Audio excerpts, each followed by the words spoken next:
मनाए जाने वाला पंच कल्याणक महोत्सव, जिसके अंतर्गत तीर्थंकर भगवंतों के जीवन के 5 महान और पवित्र कल्याणकों यानी गर्भ, जन्म, तप, ज्ञान और मोक्ष का वर्णन किया जाता है। और इन्हीं में तप कल्याणक का अपना एक अलग ही महत्व है, क्योंकि यह आत्म शुद्धि के माध्यम से साधकों को वैराग्य के पथ पर अग्रसर होने की प्रेरणा देता है। कुछ ऐसे ही भावनात्मक दृश्य देखने को मिले जब परम पूज्य संत शिरोमणि आचार्य श्री 108 विद्यासागर जी महाराज के मंगल आशीर्वाद से उत्तर प्रदेश राज्य के जिला ललितपुर स्थित देवगढ़ की पुण्यधरा श्री देवोदय अतिशय तीर्थ क्षेत्र में श्री 1008 श्री मजलेंद्र जिनबिंब तीर्थ चक्रवर्ती पंच कल्याणक सप्त गजरत महामहोत्सव एवं विश्व शांति महायज्ञ कार्यक्रम का भव्य आयोजन किया गया। परम पूज्य निर्यापक श्रमण मुनिपुंगव श्री 108 सुधा सागर जी महाराज सत्संग के पावन सानिध्य में 28 मार्च से 2 अप्रैल 2026 तक आयोजित हुए इस भव्य महामहोत्सव में स्थानीय ही नहीं बल्कि दूर दराज से पधारे जिनेंद्र भक्तों ने सहर्ष सहभागिता कर अपार पुण्य का संचय किया। इस भव्य अनुष्ठान के अंतर्गत तप कल्याणक के दिन का शुभारंभ पुण्यवान श्रावक श्राविकाओं द्वारा विधान के अर्घ्य अर्पित करने के साथ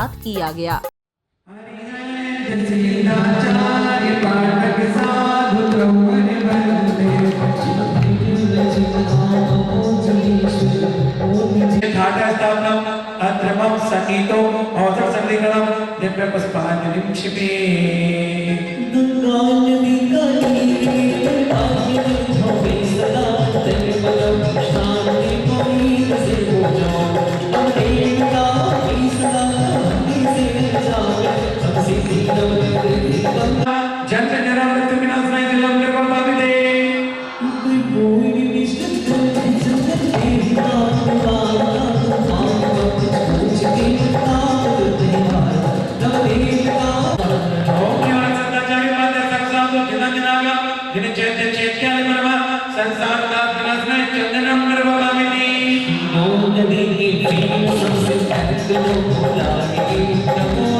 इच्छा भक्ति काजों को बसरों जो शब्दान सामने की पेटियां पासनाम दर्शनाम संगम सदाम दर्शनाम आदिनाम माणगल दर्शनाम शब्द शराब सरचकल पंचमी पूजा भी बताना सत्य को कमको बोला सो चलो मानो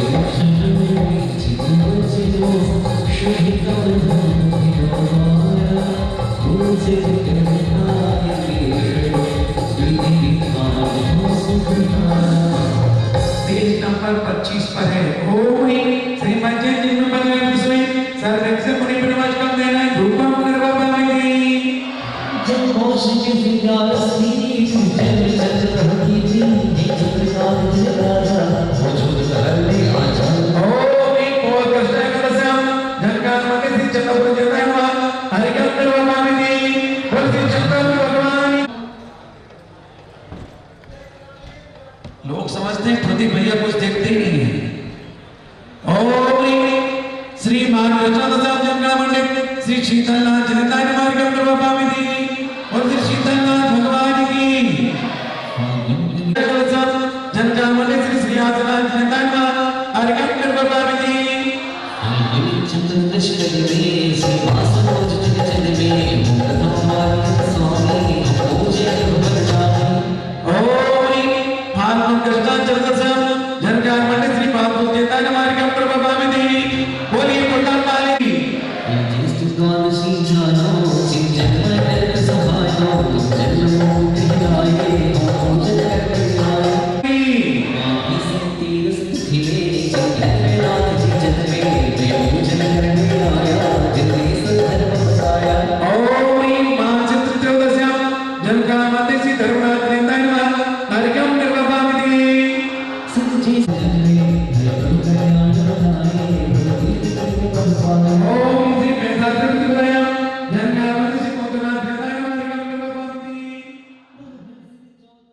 इसी अनुक्रम में पुण्यशाली भक्तों ने प्रभु भजनों की सुरमई धुन के मध्य झूमते थिरकते हुए प्रभु के प्रति अपने हृदय में निहित अटूट भक्ति को प्रदर्शित किया।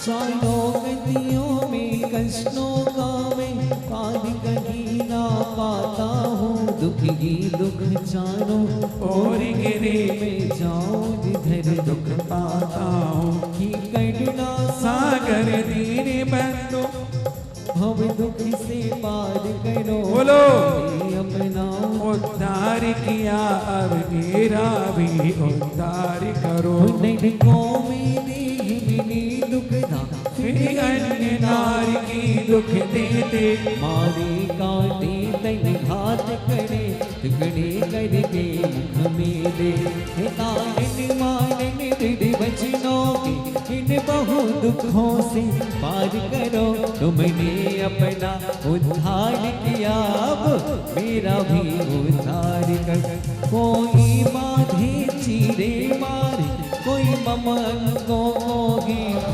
मेरा भी उद्धार कर कुछ जब ममाया सुनते ही है बहुधा भरी कृष्णा शोनो ओहोना अधिया कृष्णा इस दुखिया उद्धार करो मेरी अपना उद्धार किया मेरा भी उद्धार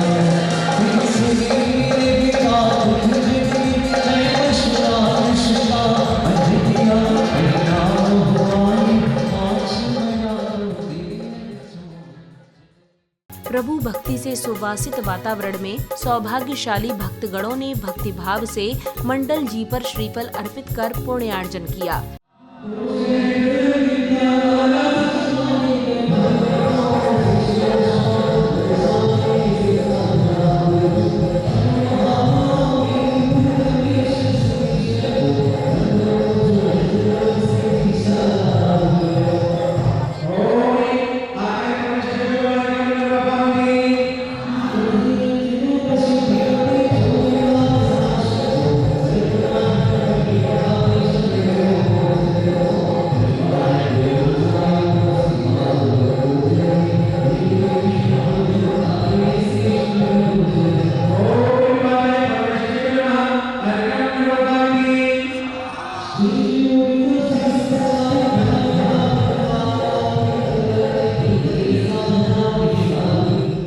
अब तब कल्याणक प्रसंग के अनुसार तीर्थंकर आदि कुमार युवा हो चुके हैं, तभी उनके विवाह हेतु श्राविकाएं चौक पुराई की मांगलिक क्रियाएं पूर्ण करती हैं।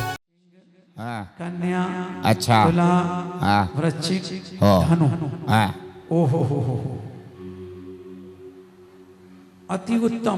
क्या केंद्र पर बुध, बृहस्पति और शुक्र एक साथ तीनों बैठे हों, तीनों, इससे ज्ञात होता है कि हाथ से। अरे लेकिन इंद्रराज भी इतनी तैयारियां कैसे कर पाएंगे एक ही दिन में? तुम्हें कुछ नहीं करना, तुम तो घोषणा करवा दो, महाराज को मना लो और आज की तारीख में युवराज आदि कुमार का विवाह करा दो। ठीक है, मैं अभी देखना इस राज दरबार का क्या क्या चमत्कार होता है। ठीक है, मैं महाराज से अभी बोल कर आता हूँ। महाराज धीराज, कुलगुरु तो कहते हैं कि कच्छ महाकच्छ देश की राजकुमारियां नंदा और सुनंदा युवराज के लिए योग्य हैं, लेकिन कहते हैं आज विवाह हो जाना चाहिए। चिंता किस बात की है सेनापति? चिंता ये है कि इतने लोग आएंगे, अतिथि आएंगे, भोजन बनेगा, भोजनशालाएं बनेंगी, दाल बनेगी, रोटी बनेगी, ये बनेगा, वो बनेगा। सुनो, जाओ धनपति कुबेर से मांग लेना, जो चीज आपको चाहिए वो सब धनपति कुबेर आपको देगा। तत्क्षण प्रधानमंत्री धनपति कुबेर के पास जाते हैं। अरे धनपति कुबेर जी, महाराज कुलगुरु कहते हैं कि आज ही के दिन, आज ही की तिथि में, आज ही के मुहूर्त में यह कार्य हो जाना चाहिए। तैयारियां हो जाएंगी? तैयारी हो जाएंगी। क्या? सब कुछ। किस चीज की? शादी की। किसकी शादी? आदि कुमार की। खाने की, पीने की, घोड़े की, हाथी की, हर चीज की तैयारी हो जाएगी। सभी अयोध्यावासी ध्यान से सुने। युवराज आदि कुमार का विवाह आज ही के दिन, आज ही की तिथि में होने जा रहा है।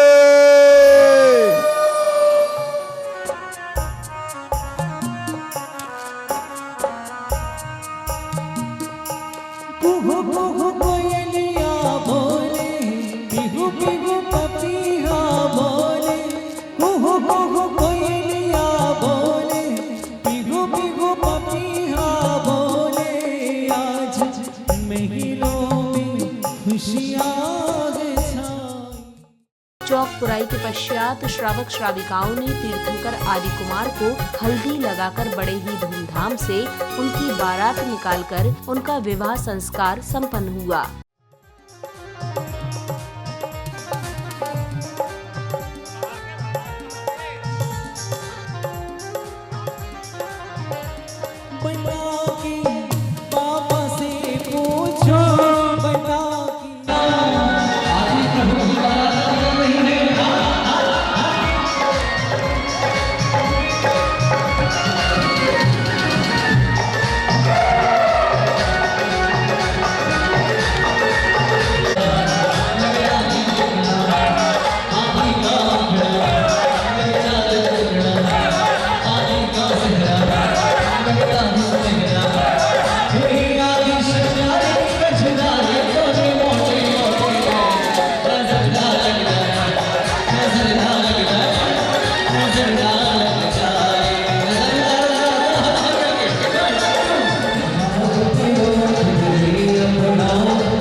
विवाह के बाद नाविराय राजपाट छोड़ने का निर्णय लेते हैं। तभी वह युवराज आदिकुमार के राज्य अभिषेक की घोषणा भी करते हैं। अगले क्रम में अष्ट कुमारियों द्वारा क्षीर सागर से लाए जल से विधि विधान के साथ युवराज का राज्य अभिषेक किया जाता है। दिव्य पुष्पांजलिम छिपे, तभी सामने से अष्ट कुमारिकाएं क्षीर सागर का जल लेकर के प्रस्थान करती हैं। सुचीनाथ हम जल शोधे लाए क्षीर सागर का महानदी।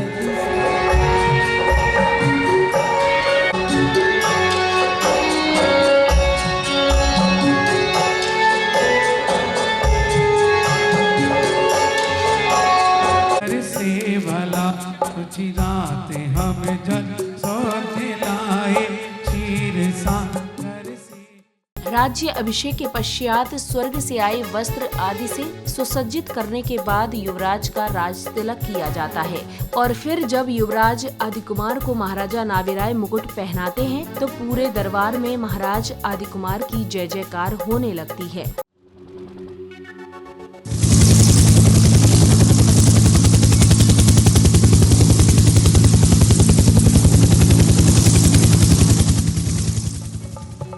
दानी चिति मवानीन्द्र वीरेदराद आविर्भूत मरुतम तनु मुषाम चकारव स्वम ओम ह्रीं श्री जनांगम विविध वैष्णवाणी विभूषयामिति स्वाहा।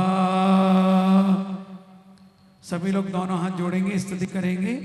जय जय तीर्थंकर अविकारी, जय जय जय मोती बधुआरी, जय जय जय प्रजा न्याय, जय जय अरुपम बलि अधिकारी, जय जय सत्य शास्त्र को धारी,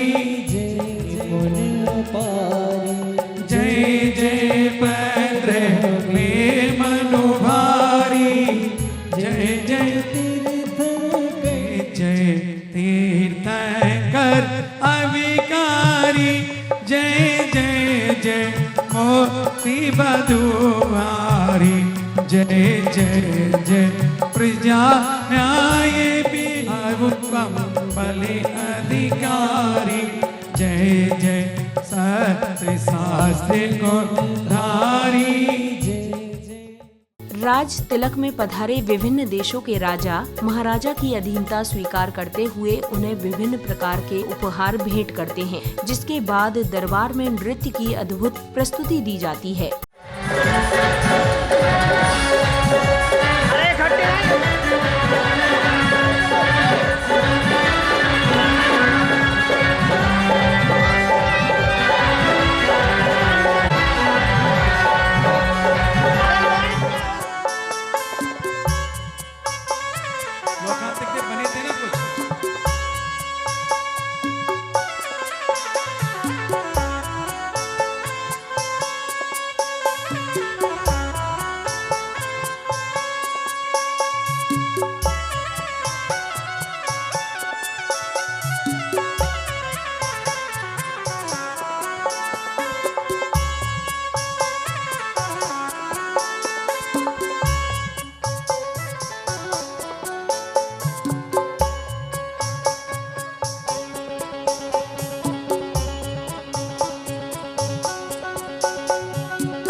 तत्पश्चात कल्प वृक्षों के समाप्त होने पर महाराज आदिकुमार ने प्रजाजनों की समस्याओं को देखकर उन्हें असी मसी कृषि एवं वाणिज्य का ज्ञान प्रदान किया। बताइए, आखिर यह कोलाहल आप लोगों ने किस लिए मचा रखा है? माई बाप, हम कुछ नहीं समझते। हम केवल भूख की परिभाषा समझते हैं, जिसका समाधान सिर्फ रोटी है। हमें रोटी पानी जीवन के साधन चाहिए ही। यदि दंड मिलने पर भी रोटी पानी मिलता है तो हम दंड सहने के लिए भी तैयार हैं। हम अपने देव से मिलना चाहते हैं, अपने भगवान, अपने राजा से मिलने आए हैं। हमें भेंट करना है। क्यों भाइयों, हमें भेंट करना है। सुनो, मैं अभी महाराज के पास जाकर यह सूचना देता हूं। महाराज धीराज, कुछ दुखी प्रजाजन आपसे भेंट करना चाहते हैं, अपनी समस्याओं को लेकर आए हैं, जिसका समाधान चाहते हैं।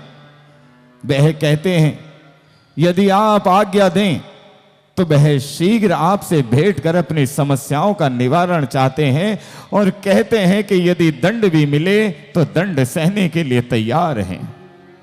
प्रजा में और समस्या, ये कैसे संभव हो सकता है? जाओ सेनापति, सभी को ससम्मान राज दरबार में लाया जाए। जैसे आपकी आज्ञा। हम संसार के प्राणी कल्प वृक्षों से उत्पन्न, उनसे मिलने वाले साधनों से अपना जीवन सुखी और शांतिमय जी रहे थे, लेकिन ना जाने क्यों वह कल्प वृक्ष बार बार मांगने पर भी वस्तुएं प्रदान नहीं करते। फिर हमें याद आया, अंतिम कुलकर महाराजा नाभिराय ने प्रकृति भोग सामग्रियों की पहचान भी बताई थी, लेकिन वह सामग्री भी दुर्भाग्यवश समाप्त हो चली। हम भोले हैं, अज्ञानी हैं, कुछ जानते नहीं हैं। अब आप ही बताएं कि हम सब अपना जीवन कैसे यापन करें, या फिर साधनों वस्तुओं के अभाव में तड़प तड़प कर अपने प्राण दे दें। हे नाभि नंदन, आपके रहते क्या उचित है वही बता दीजिए, या तो हमें कोई जीने का मार्ग बताइए, अन्यथा कोई मरने का मार्ग भी बताएंगे तो हंसते हंसते स्वीकार है, स्वीकार है, स्वीकार है। कि समय से पहले और भाग्य से ज्यादा कुछ नहीं मिला करता है, और हाँ, सम्यक पुरुषार्थ के बल पर जीवन की नींव भी नहीं, भव्य प्रासाद भी खड़ा किया जा सकता है। पाप को भी पुण्य में परिवर्तित किया जा सकता है। हाँ, तुम सब चिंता ना करो। काल चक्र के परिवर्तन का प्राकृतिक नियम है। जीवन में उतार चढ़ाव का क्रम अनवरत जारी रहता है, लेकिन मनुष्य चाहे तो अपने सत्कर्मों से अपने भाग्य की रेखा को बदल सकता है। काल तो निमित्त मात्र है। यदि तुम सब परिश्रम करने के लिए तैयार हो तो हम तुम्हें सठ कर्म करना सिखा देंगे, और आप लोग उस शिक्षा को ग्रहण करके अपने जीवन में उतार चढ़ाव को छोड़कर आजीविका के साधनों का प्रबंध कर सकते हो। सौधर्मेंद्र जी महाराज, कहिए क्या क्या है? देवेंद्र आओ, भारत क्षेत्र में अब कल्प वृक्षों का समापन हो रहा है। प्रजा आकुलित हो रही है, अतः तुम शीघ्र विदेश क्षेत्र के अनुसार नगर, ग्राम, पुर, तालाब, कुंड, बावड़ियां, बाग बगीचे की व्यवस्था करो, और विदेश क्षेत्र से कृषि के लिए उत्तम बीज ला करके दो। जाओ, शीघ्र जाओ। जी महाराज, हम शीघ्र ही जाते हैं, सारा प्रबंध करते हैं। तभी सौधर्मेंद्र प्रस्थान कर जाते हैं। तभी अचानक ब्रह्म में सुंदरियों का आगमन होता है। पिताश्री, आपने हम लोगों को अक्षर विद्या एवं अंक विद्या जो विशाल शास्त्र ज्ञान दिया था, उसके आधार से हम दोनों एक एक पुस्तक तैयार की है। पुस्तक तैयार की है जो हम आपको दिखाना चाहते हैं। पिताश्री, यह लीजिए अक्षर विद्या की पुस्तक। इसमें आपने जो 14 स्वर, 33 व्यंजन, कुल 64 अक्षरों से भाषा के प्रयोग सिखाए हैं, व्याकरण सिखाई है, उस सब का इसमें वर्णन है। जिनसे किसी भी प्रकार की गणना मापतौल, आकार, प्रकार आदि के बारे में जाना जा सकता है। यह लीजिए पिताजी, आपके द्वारा दिए गए ज्ञान की प्रतिकृति आपको ही समर्पित है। देवराज इंद्र, क्या संदेशा है? हे महाराज, आपकी आज्ञा के अनुसार मैंने ग्राम, पुर इत्यादि की व्यवस्था कर दी है। सभी प्रकार के बीज भंडारी जी को सौंप दिए गए हैं। आपने जो वस्तु का निर्देशन दिया था वही भी भंडारी जी को सौंप दी गई है। कल्प वृक्ष के समान उन्नत है, हमें बड़ा डर लगता है। आपके आश्रय में भय नहीं होना चाहिए, हमें भय मुक्त कीजिए ताकि हम औरों को भी भय मुक्त कर सके। महाराज, हमें बड़ा डर लगता है। राज्य की व्यवस्था बनवा सकते हो, हाँ। लेकिन इस तलवार से हिंसा नहीं करना है, अहिंसक रूप से रक्षा करना है। लेकिन करूंगा क्या इसका? ये तलवार को म्यान से बाहर निकालो। आजा री आजा, बाहर आजा। फिर ये सेनापति बता रहे ऐसे करो।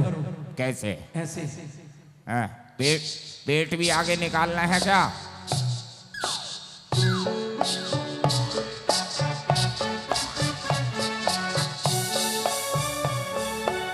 अरे वही ये ले, ये ले, ये ले, ये ले, ये गई तेरे।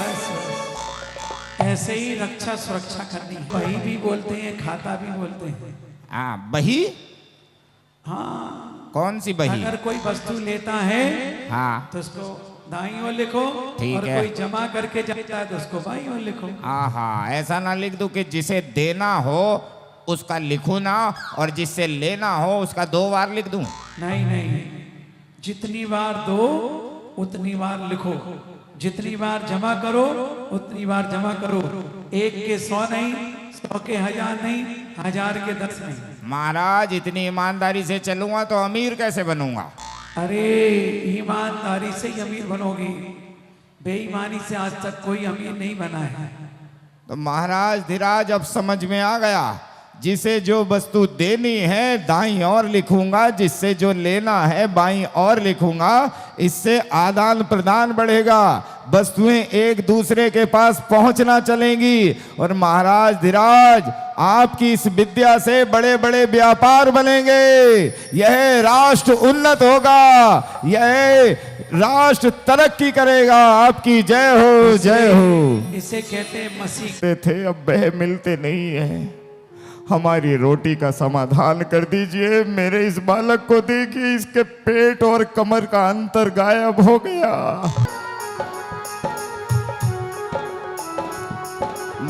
महाराज, ये क्या बला है? अरे ये भला नहीं है, जीने की बहुत बड़ी कला है। कैसे? के गले में जब घुंघरू जीवन का राग सुनाते हैं जी, गम को दूर हो जाता है, खुशियों के कमल मुस्काते हैं। इसका करना क्या है? अरे भाइयों, हाँ, इन बैलों से बंजर भूमि को उपजाऊ करो जी, फिर जल का सिंचन करो जी, बीज का वपन करो जी, और फिर इसके बाद देखो तुम्हारी मेहनत कैसे रंग लाती है। जी महाराज, चमत्कार हो गया।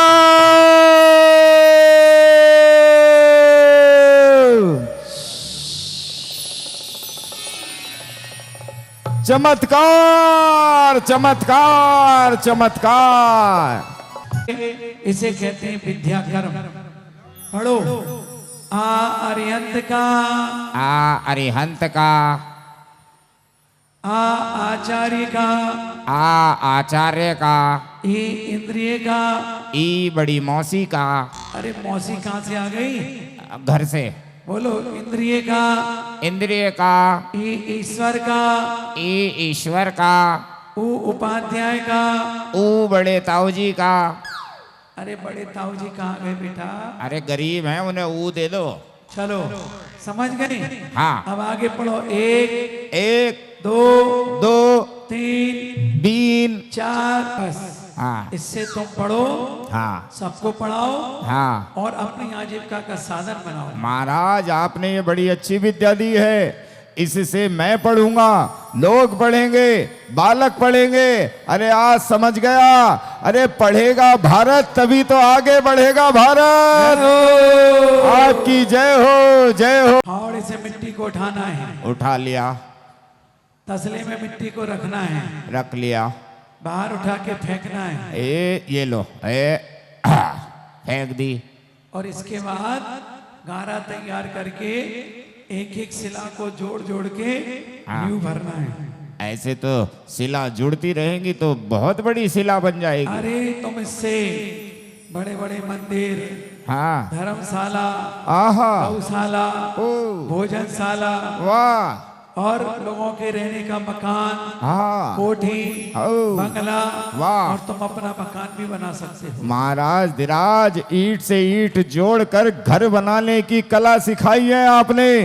सबसे पहले इस कला से एक सुंदर सी जगह देखकर जिनेंद्र भगवान का मंदिर बनाऊंगा। नहीं करना, हाँ, काला बाजारी नहीं होना चाहिए। ना ना ना, तराजू पर एक तरफ तौलने के बाद तो दूसरी तरफ वस्तु रखकर उतनी ही कीमत की अन्य वस्तु लेना देना चाहिए। हाँ महाराज, अगर मैं देते हुए थोड़ी डंडी इधर उधर कर लूं तो? नहीं, न देने में न लेने में, दोनों तरफ से बराबर करके लेना देना है। ठीक है, लेकिन ईमानदारी से चल के अमीर बन तो जाऊंगा। अरे ईमानदारी से चलोगे तुम करोड़पति, अरबपति, खरीबपति बन जाओगे। ठीक है महाराज, आपने तो यह अच्छी विद्या सिखाई है। सेनापति महाराज धीराज से जाकर कहो कि ये जुआरी मैं महाराज श्री से इन्हें दंड दिलवाने के लिए यहां पर लेकर आया हूं। छोड़ दे सैनिक, इनको मुक्त कर दो। महाराज मुक्त करते ही यह भाग जाएंगे। कहीं नहीं भागेंगे, इनका बंधन मुक्त करो। आप कहते हैं तो यह लीजिए, खोल दो इनकी हथकड़ियां। महाराज रक्षा कीजिए, रक्षा कीजिए, रक्षा कीजिए।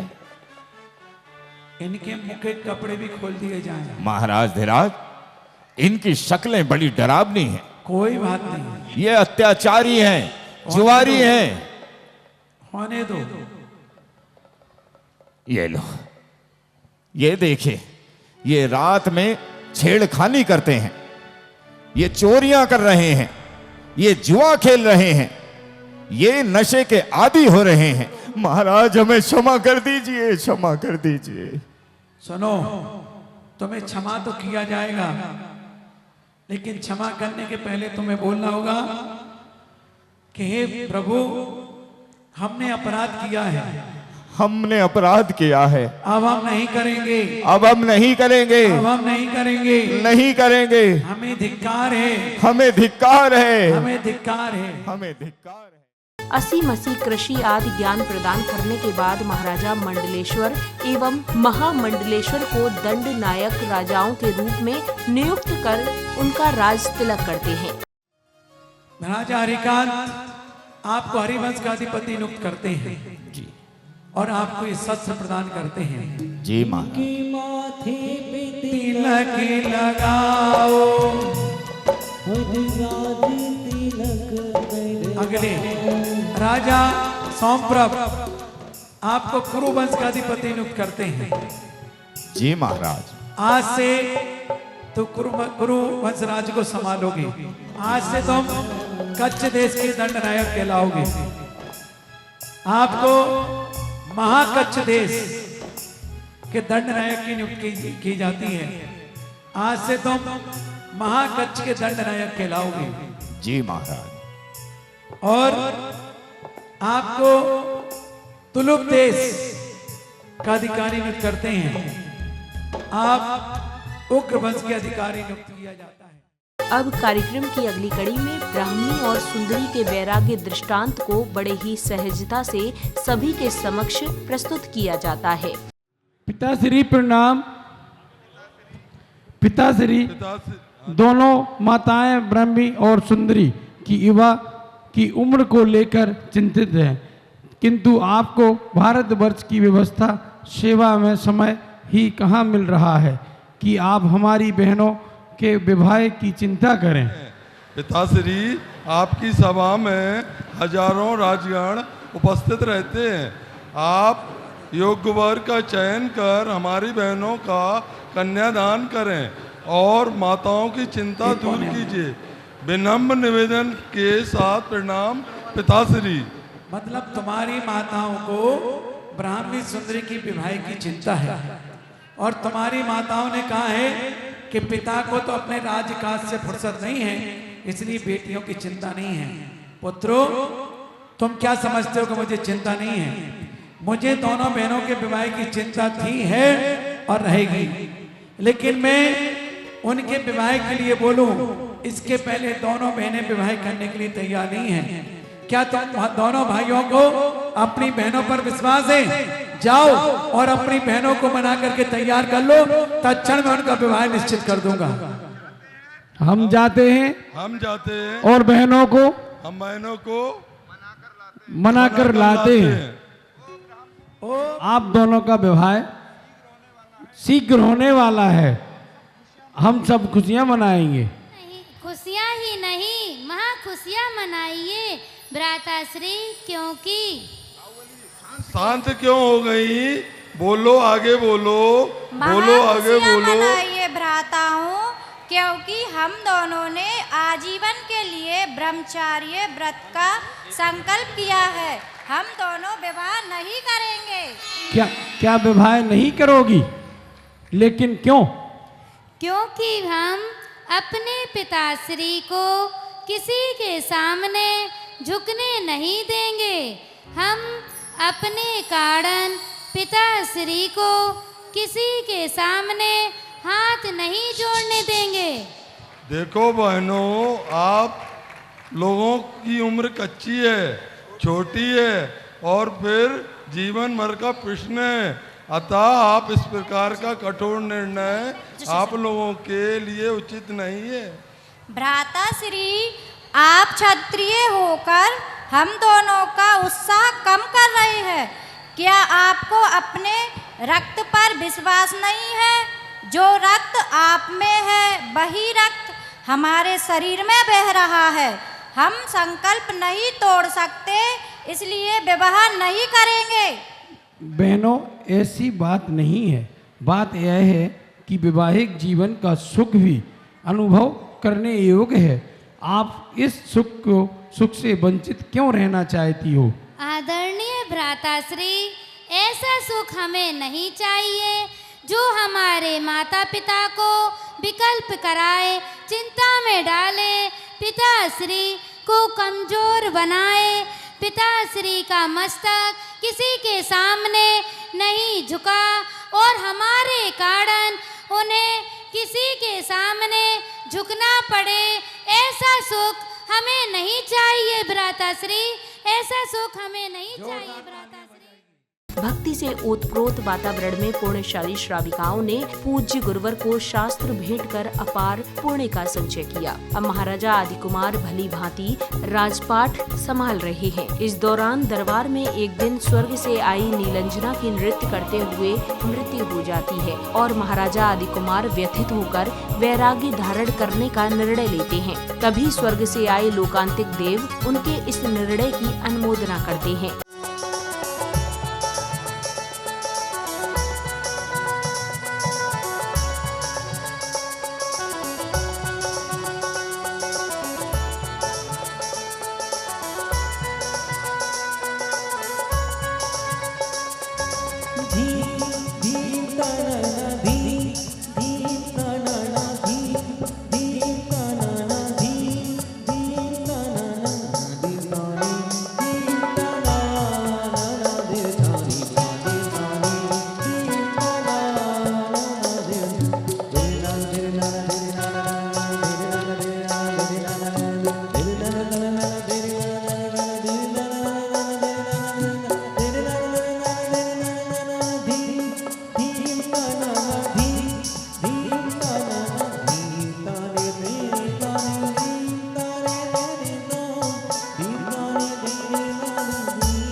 हे कर्म विजयी सुभट, इस संसार की नश्वरता को देख करके आपने जो आत्मबोध करके अपने आत्मानुत्थान को प्रारंभ किया है, उसके लिए आप प्रस्थान कर रहे हैं। जिस दृष्टा की बात सुधा गुरु ने अपने प्रवचनों में कही आई है, उस दृष्टा को आप देखने के लिए आतुर हैं, उस दृश्य को देखने के लिए आप आतुर हुए हैं। हे प्रभु, आपका वैराग्य असीम है, महान है। आपके वैराग्य की हम प्रशंसा करते हैं, अनुमोदना करते हैं। नमोस्तु नमोस्तु नमोस्तु। अगले क्रम में तीर्थंकर आदि कुमार अपने दोनों पुत्रों भरत एवं बाहुबली का राज तिलक कर उन्हें राजपाट सौंप देते हैं। मैं भली भांति तुम्हारी योग्यता को पहचान चुका हूँ। भरत और बाहुबली, तुम योग्य हो, धीर हो, वीर हो, गंभीर हो, और तुम्हारी शादियां भी हो चुकी हैं। तुम इस योग्य हो चुके हो कि राजपाट को भली भांति संभाल सकते हो। मैं चाहता हूं कि तुम दोनों पुत्रों को राजपाट सौंप करके मैं अपना कल्याण मार्ग प्रशस्त कर सकूं, ऐसी मेरी भावना है। आपके बिना ये राज्य अधूरा है।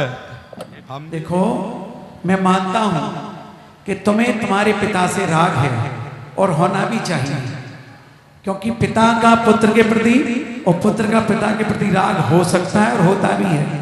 लेकिन एक बात तुम भूल गए हो, पिता की आज्ञा का पालन करना पुत्रों का धर्म होता है।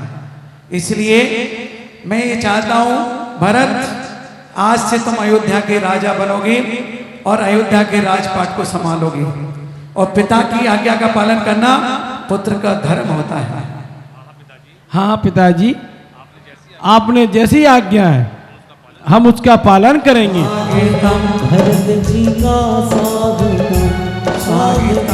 जय हो, नरेश भरतेश की जय हो, नरेश भरतेश की जय हो। वैरागी की राह पर चले महाराज को देख उनके माता पिता वन जाने से रोकते हैं, परंतु वे अपने निर्णय पर अडिग रहते हैं, जिसके बाद मनुष्य एवं देव पालकी उठाकर वन की ओर प्रस्थान करते हैं।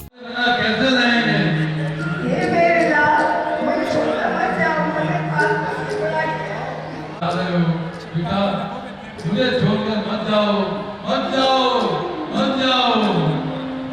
मैं तुम्हारे बिना मत जाऊंगा। बेटा तुम चले गए तो मेरी चिता में अभी कौन देगा? बेटा मान जाओ, मान जाओ, मत जाओ।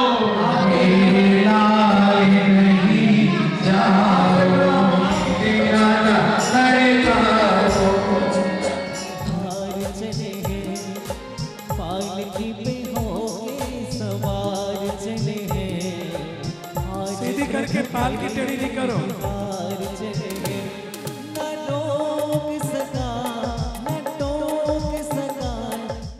कार्यक्रम के अगले चरण में गुरु स्नेही भक्तों ने परम पूज्य निर्यापक श्रवण मुनिपुंगव श्री 108 सुधा सागर जी महाराज की अमृत वाणी श्रवण कर अपने धार्मिक ज्ञान में वृद्धि की। नियति और नियत, ये तीनों ऐसे अकाट्य सिद्धांत हैं जिसको कोई कभी बदल नहीं सकता। नियत निश्चित है, नियति ऐसा होना निश्चित हो चुका है। नियति और नीति बन चुकी है कि यह नीति है कि अनभ्यस्त विषातु पर्दा है। सुलोचना और जय कुमार को वैराग का कारण बना उनका जाति स्मरण। सब कोई ना कोई अतीत से जुड़ा हुआ रहा है। कोई नई भी जब भी घटना घटी है, या तो वर्तमान में कोई घटित हुआ है या अतीत की स्मृति आई है। बहुत सारे तीर्थंकर जाति स्मरण से वैराग्य को प्राप्त हुए। बहुत सारे तीर्थंकर वर्तमान की घटना से वैराग्य को प्राप्त हुए। कोई मेघ की गर्जना देखकर, कोई मेघ विकटित होकर, कोई बिजली को देखकर, और आदि प्रभु नीलांजना की मृत्यु को देखकर कुछ वर्तमान में घटित हुआ है, वैराग्य हुआ है, या अतीत की कोई स्मृति आ गई है तो वैराग्य हुआ है। लेकिन ब्राह्मी और सुंदरी के जीवन में जो कुछ भी घटित हुआ वह जाति स्मरण नहीं था। वर्तमान की कोई घटना दुर्घटना नहीं थी, कोई दुर्घटना नहीं थी, कोई प्रसंग नहीं था, कोई प्रसंग नहीं। मात्र एक सहज चर्चा थी, एक सहज प्रश्न था। इतनी सी बात पर इतना बड़ा कदम। मात्र एक चर्चा, एक गर्व था ब्राह्मी सुंदरी को, इस संसार में मेरे माता पिता से बड़ा कोई नहीं। इस बेटे को भाव नहीं होता कि मैं अपने पिता को सर्वोच्च स्थान प्रदान करूं। पूछ लिया सहज भाव में, कौन बड़ा होता है? झुकने का अर्थ यहाँ और कुछ मत समझना। एक ऐसा संबंध है याचना का, वस्तु मेरी है, तुम इसकी रक्षा करो, तुम उसे स्वीकार करो। और जब वह देने वाला, रक्षा करने वाला, जन्म देने से वाला बड़ा पालने वाला होता है, रक्षा करने वाला। हमने कोई शब्द बोला तुम्हें तुरंत अर्थ आ जाएगा। शब्द के बिना अर्थ का अनुभूति बहुत कठिन है। हमने बोला लोकांतिक देव, तुम्हें कहा लोकांतिक का अर्थ देव हो, सौधर्मिंद देव हो, लेकिन हमने कुछ नहीं बोला, मात्र एक अक्षर बोला का अकेला अक्षर बोला और उस आत्मा को ज्ञान हो गया का आने इसका अर्थ का अर्थ का ज्ञान। बहुत कठिन मार्ग है महानुभाव। शब्द के बिना अर्थ का ज्ञान बहुत मुश्किल है। भगवान की वाणी को इसलिए निरक्षरी कहा। भगवान कानों में अक्षर आते हैं, शब्द आते हैं, लेकिन भगवान ना तो अक्षर बोलते हैं ना शब्द बोलते हैं, उनकी वाणी अर्थ करी होती है। शब्द के बिना अर्थ की अनुभूति करो, शब्द के बिना। संसार तो सामने दिख रहा है, मोक्ष मार्ग पता ही नहीं। विवाह तो सामने दिख रहे हैं, अविवाहित कोई दिख ही नहीं रहा है। कोई दुनिया के सामने आदर्श नहीं है उनके सामने कि फलाना व्यक्ति अविवाहित होकर के जिंदगी जी रहा है। पिताश्री भी नहीं, भाई बंधु भी नहीं, कोई तो एक मिल जाए उनको कि यह व्यक्ति इस मार्ग पर पहले चला है। नहीं, कुछ नहीं, उनको कुछ दिख नहीं रहा है, कोई उनको बता नहीं रहा है। फिर भी ब्राह्मणी सुंदरी ने स्वतः एक मार्ग खोजा। सही पूछा जाए ऋषभदेव से पहले यदि कोई स्वयंभू है, उसका नाम है ब्राह्मणी और सुंदरी। स्वयंभू, स्वयं खोजा है ये मार्ग, जाति स्मरण से नहीं। ऋषभदेव को वैराग्य का मार्ग नीलांजना से मिला, लेकिन उन्होंने अवधि ज्ञान लगाया। अवधि ज्ञान से उन्होंने मोक्ष मार्ग खोजा है। अवधि ज्ञान लगा करके उन्होंने जाना है कि नीलांजना मरी है, दूसरी आ गई है। अवधि ज्ञान है, उनकी सहायता की अवधि ज्ञान है। और जाति स्मरण आदि के माध्यम से फिर उनको जाति स्मरण भी हो जाता है। लेकिन ब्राह्मणी सुंदरी ने तो अवधि ज्ञान नहीं था। ब्राह्मणी सुंदरी को जाति स्मरण नहीं हुआ। ब्राह्मणी सुंदरी को किसी ने उपदेश नहीं दिया। ब्राह्मणी सुंदरी को कोई आगम नहीं पढ़ा। ब्राह्मणी सुंदरी ने कोई शास्त्र नहीं पढ़े। ब्राह्मणी सुंदरी ने ये जगत में मार्ग है कि नहीं, ये दुनिया को किसी को मालूम नहीं है। और ब्राह्मणी सुंदरी ने बिना ज्ञाता, बिना कुछ जाने बिना, बिना कुछ बताए बिना और घोषणा कर दी, यह भी एक मार्ग है जो मुझे दिख रहा है। बड़ा चमत्कार, इसको बोलते हैं चमत्कार। जैसे पूज्यवर अमृतचंद सूरी महाराज ने सप्तम गुण स्थान में पहुंचने वाले को चित चमत्कार का,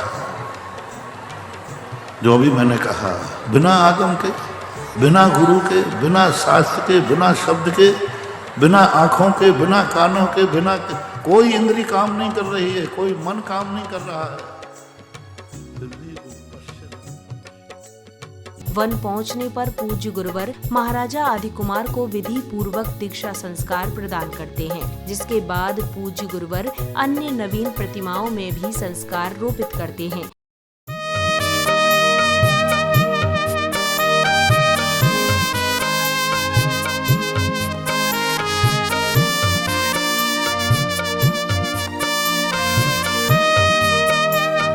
सब कुछ त्याग के सब कुछ पाने चले पूज्य भगवान।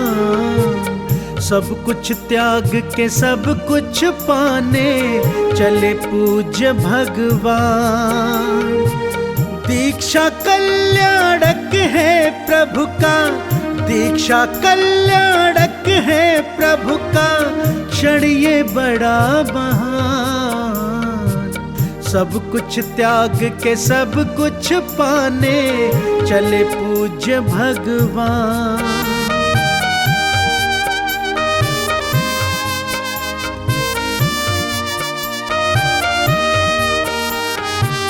राजमहल के सुख बिसरा के, भौतिक सुख सारे ठुकरा के, जग कल्याण की खातिर जिनवर तप की राह चले अपना के।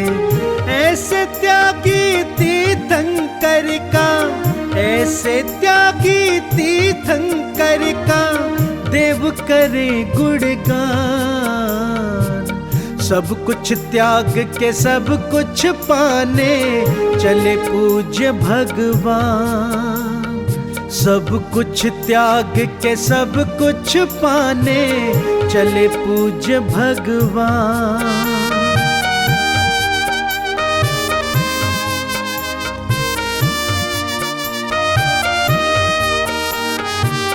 दिव्य दिगंबर रूप को धर के, त्याग सभी नातों से करके, धर्म ध्वजा लहराने जग में, सबके पाप चला वो हरने। तीनों लोक खुशी से पुलकित, तीनों लोक खुशी से पुलकित, देखे दृश्य महान। सब कुछ त्याग के सब कुछ पाने चले पूज्य भगवान। सब कुछ त्याग के सब कुछ पाने चले पूज्य भगवान।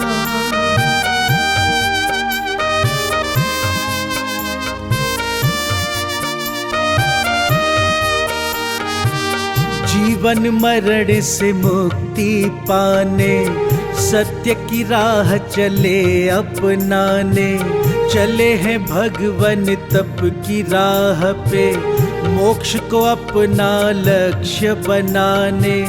जैन धर्म के शिरोमणि को, जैन धर्म के शिरोमणि को बारंबार प्रणाम।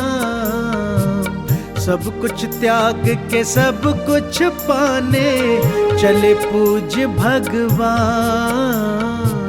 सब कुछ त्याग के सब कुछ पाने चले पूज्य भगवान।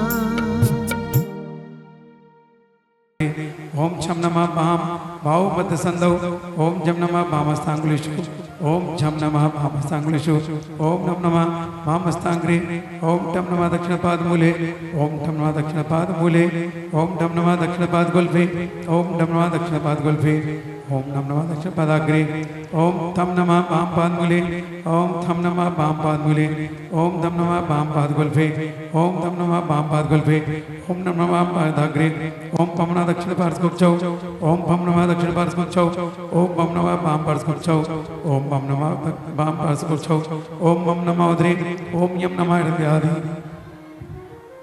ओम नम नमः दक्षिण स्कंधे ओम नम नमः गिरिवायाम ओम वम नमः वाम स्कंधे ओम शम नमः हृदयादि दक्षिण करे ओम शम नमः हृदयादि वाम करे ओम शम नमः हृदयादि दक्षिण पादे ओम हम नमः हृदयादि वाम पादे ओम चं नमः हृदयादि जठरे ओम।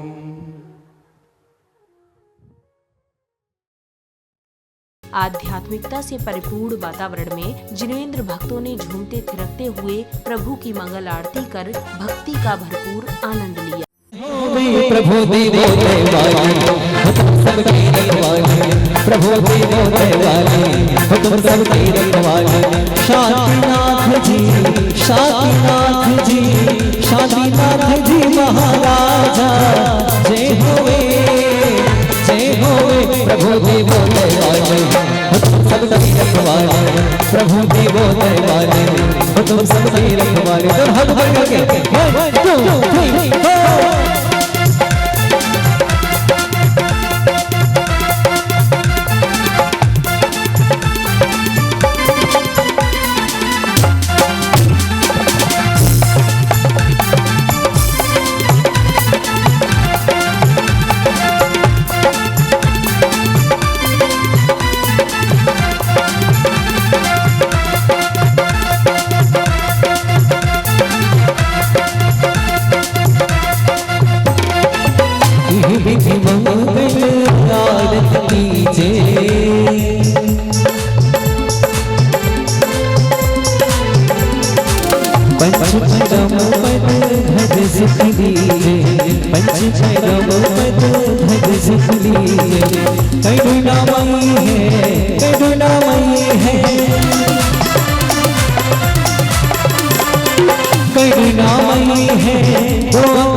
प्रभु देवो देवाले तुम सबके रखवाले, प्रभु देवो देवाले तुम सबके रखवाले।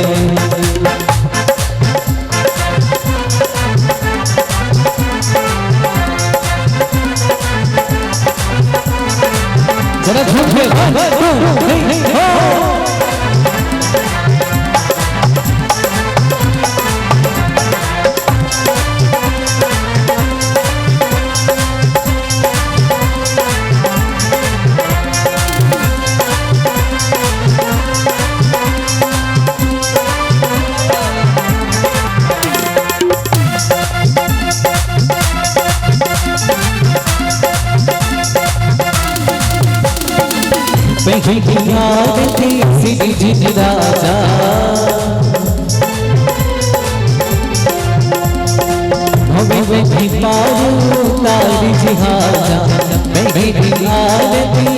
राजा